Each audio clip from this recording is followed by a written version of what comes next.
Apa brand yang kamu percaya tanpa pernah melihat iklannya?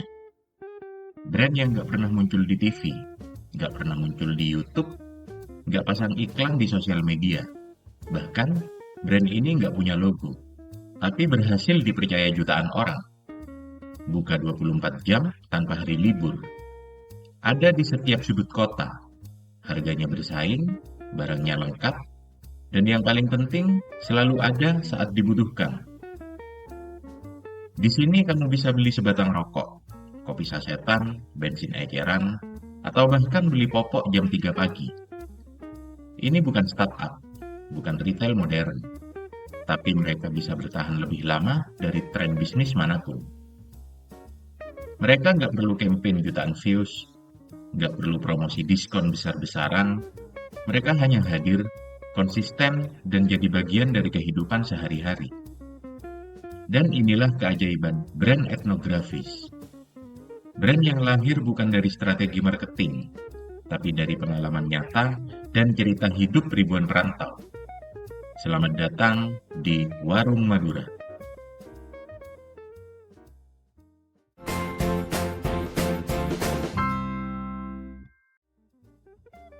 Warung Madura itu bukan sekedar toko kelontong. Dia adalah brand, tapi bukan brand. Bukan hasil brainstorming di ruang rapat. Bukan juga hasil pitching agensi kreatif. Warung Madura lahir dari jalanan, dari lorong-lorong kota yang tak pernah tidur, dari kebutuhan masyarakat yang butuh tempat belanja jam berapapun. Tidak ada logo resmi, tidak ada website, tidak ada media sosial, tapi semua orang tahu ciri-cirinya. Buka 24 jam, bahkan saat orang lain tutup atau liburan. Mereka menjual kebutuhan paling dasar, pulsa, rokok, air mineral, mie instan, sabun, beras, barang yang dibutuhkan saat itu juga. Letaknya selalu strategis, di ujung gang, di pinggir jalan besar, di pojok kompleks padat penduduk, di tempat-tempat di mana kebutuhan datang tanpa aba-aba. Dan yang paling khas, dikelola oleh orang Madura, perantau tangguh yang berani buka usaha di tanah rantau, tanpa banyak teori, tanpa banyak drama. Inilah yang membuat Warung Madura jadi brand etnografis. Brand yang tumbuh dari identitas kolektif, bukan dari korporasi. Ia dibangun dari pengalaman, bukan iklan yang menggebu-gebu, dikenali karena konsistensi, bukan karena bakar-bakar biaya promosi. Namun dipercaya jutaan orang karena selalu hadir kapanpun saat dibutuhkan. Warung Madura tidak memaksa orang kenal siapa mereka, tapi justru karena itulah mereka dikenal. Brand ini bukan diciptakan, tapi tumbuh dari interaksi nyata, dari ketekunan harian, dari kehadiran yang konstan di tengah denyut kota. Mereka menghadirkan solusi mikro bagi problem makro. Inilah bisnis yang tak perlu kantor, nggak perlu modal besar, tapi berhasil menaklukkan ruang-ruang urban hanya dengan satu hal, menjawab kebutuhan nyata masyarakat. Tapi warung ini tidak muncul begitu saja. Ia lahir dari perjalanan panjang sebuah komunitas. Warung Madura tak bisa dipisahkan dari satu hal, tradisi merantau orang Madura. Dan tradisi ini bukan hal baru. Ini sudah terjadi sejak abad ke-19, bahkan sejak zaman kolonial Belanda. Saat itu banyak orang Madura meninggalkan pulau kelahirannya, bukan karena kemewahan di luar, tapi karena kebutuhan di dalam. Tanah di Madura dikenal tandus dan kering. Pertanian sulit berkembang, sumber daya alam terbatas. Pilihannya hanya dua, bertahan dalam keterbatasan atau merantau untuk hidup. Maka lahirlah gelombang perantauan yang tersebar ke seluruh Nusantara dan bahkan ke luar negeri. Surabaya, Jakarta, Kalimantan, Bali, Jogja, hingga ke Malaysia dan Arab Saudi. Mereka bekerja sebagai buruh, pedagang, tukang cukur, pengrajin, dan yang paling menonjol adalah pemilik warung. Karena di tengah keterbatasan, mereka memilih cara paling langsung untuk bertahan hidup, berdagang. Warung menjadi simbol perlawanan terhadap kemiskinan, simbol ketekunan, kerja keras, dan adaptasi.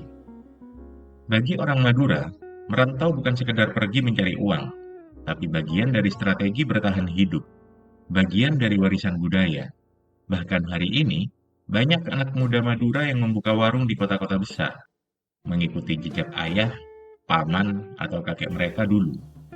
Jadi, ketika kita melihat warung Madura berdiri 24 jam, jangan hanya lihat etalasenya, lihat cerita di belakangnya. Karena warung itu bukan cuma bisnis, itu adalah potret dari tradisi panjang perantauan, sebuah perjuangan lintas generasi dari tanah yang keras menuju kota yang tak pernah tidur. Lalu, apa yang membuat warung-warung itu tetap bertahan, bahkan saat retail besar bermunculan di setiap sudut kota? Hari ini, di kota-kota besar bahkan kota-kota kecil dan kabupaten, dipenuhi jaringan retail modern, dengan seragam rapi, pendingin ruangan, promosi yang masif, sistem kasir otomatis, semuanya terukur, terstandar, dan terkunci dalam SOP. Tapi di tengah dominasi itu, warung Madura tetap hidup, bahkan tumbuh. Apa rahasianya? Fleksibilitas. Warung Madura tidak terikat jam buka. Mereka beroperasi 24 jam tanpa henti, bahkan saat libur nasional. Tidak ada rolling door, tidak ada tutup sementara, dan yang mereka jual adalah kebutuhan paling dasar. Bayangkan jam 2 pagi, anakmu menangis butuh susu, atau motormu kehabisan bensin. Kamu tidak mungkin pergi ke mall, bahkan minimarket modern pun sudah tutup. Yang tetap buka adalah warung Madura. Mereka menguasai zona waktu dan lokasi yang tak bisa disentuh oleh retail besar. Gang sempit, perumahan padat, pinggir jalan kecil, tempat yang secara bisnis tak menarik bagi korporasi, tapi jadi ladang hidup bagi warung komunitas. Sistem manajemennya pun sederhana tapi efektif. Modal sering dari keluarga atau komunitas. Pencatatan harian cukup dengan buku kecil atau bahkan hanya lewat ingatan. Gak ada barcode, tapi soal stok mereka hafal di luar kepala. Dan ada hal penting yang tidak dimiliki retail modern, kehangatan interaksi. Di warung Madura, kamu bisa ngobrol, bercanda, tanya kabar, bahkan boleh ngutang kalau terpaksa. Hubungan antara pembeli dan penjual bukan sekadar transaksi, tapi relasi sosial. Berbeda dengan retail modern yang ramah karena dilatih lewat SOP, warung Madura menawarkan kehangatan alami yang muncul dari interaksi harian. Senyuman itu nyata, tulus, manusiawi. Inilah kekuatan warung Madura, bukan hanya harga dan barang, tapi pengalaman sosial yang tak bisa dibeli atau direplikasi bahkan oleh sistem retail modern. Tapi, lebih dari sekedar toko 24 jam, warung Madura membawa identitas. Ia adalah wajah dari budaya yang terus hidup. Warung Madura bukan sekedar tempat belanja, ia adalah simbol.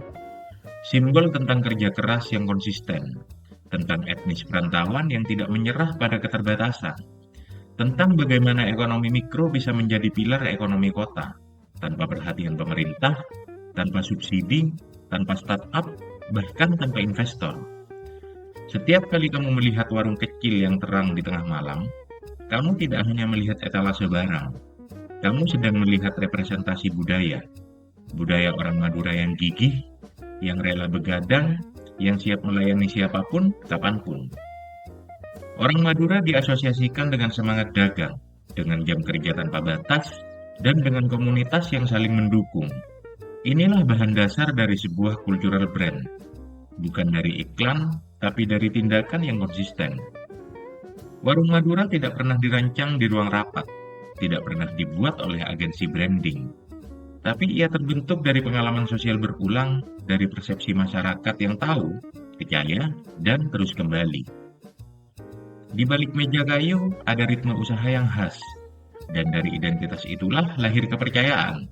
Dari kepercayaan lahirlah brand. Brand yang tidak dibuat, tapi tumbuh. Dan karena tumbuh dari bawah, dari jalanan, dari masyarakat, maka brand ini jauh lebih kuat dibanding strategi pemasaran apapun. Warung Madura adalah cultural brand murni. Ia tidak menjual cerita.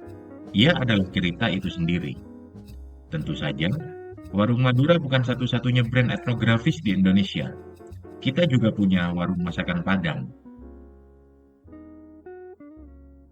Indonesia punya banyak kekayaan budaya, dan dua di antaranya menjelma menjadi brand etnografis yang kuat.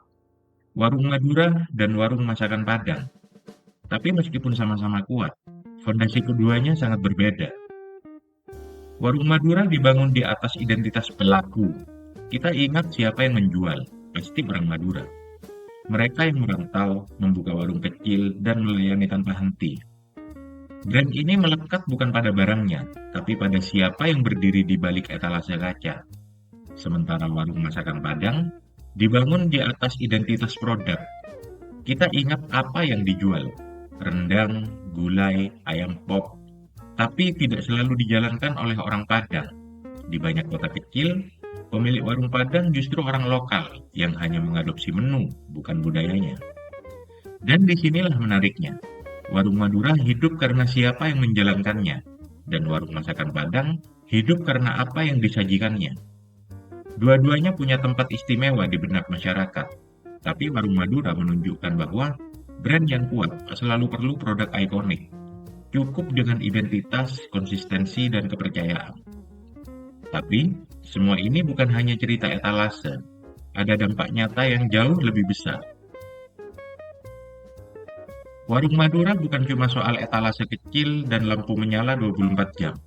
Di balik itu, ada dampak ekonomi dan sosial yang nyata, baik bagi pelakunya maupun bagi ekosistem usaha lokal. Pertama, daya saing UMKM. Warung Madura terbukti mampu bersaing langsung dengan minimarket modern. Di lingkungan padat penduduk, apalagi yang beroperasi di malam hari, keunggulan mereka tak tertandingi. Kedua, ekonomi keluarga. Bagi banyak perantau Madura, warung bukan kerja sampingan.